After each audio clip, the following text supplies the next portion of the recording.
以前有老豆在呢，做生意好好啊。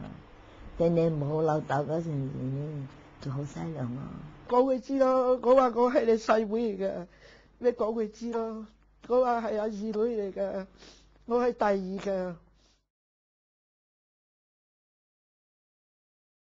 英國佬霸佔我哋香港啊，100幾年我都冇嗰種仇恨，係呢種我睇到嘅咗，自己又深受其害啊！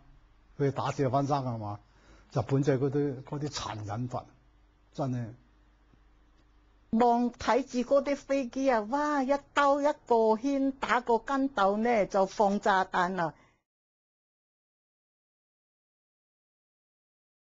你哋結婚有冇盲婚啞嫁嗰時？盲婚啞嫁。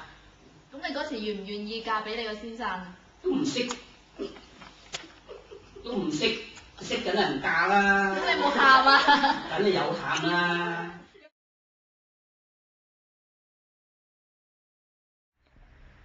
搭嗰啲法國船啊 ，Laos 嗰啲啊遼國號啊，咁我哋嚟咗28日啊，經過28日咁樣嚟英國啦。不過咧，夜晚咧啲飛機就嚟啦，嚟得個蘭登啊、利物浦啊，嚟炸嗰啲商場啊，炸嗰啲篤，嗰啲篤口啊、泊船嗰啲地方喎。咁啊，好似有黑人嚟咁樣啊！一個我個 boss 咁講啊，你問我 what do you think？我話 it's not bad 可以請得過，但係話 don't forget his colour 咁。做嘢嗰陣時咧，多數咧就係最多係愛爾蘭護士，然之後就黑人護士。最唔中意做咧就係同你倒屎倒尿。Every morning I went to work. I walked to the station.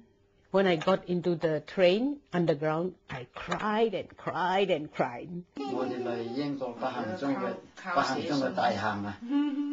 總之死就等你死咯，唔關你咯。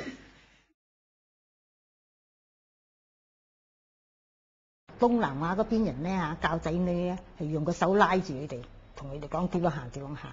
喺英國咧就唔係啦，俾3個機會你，你自己揀愛邊個。即係就算我女而家係好啊，但係我嗰段時間嗰啲精神嘅壓力啊，佢應該係要賠償俾我嘅，應該㗎。你想爭咗嗰個equality 咧，你一定要企出嚟，係你哋下一代點樣去爭取啦，因為你哋仲有幾十年世界有捱。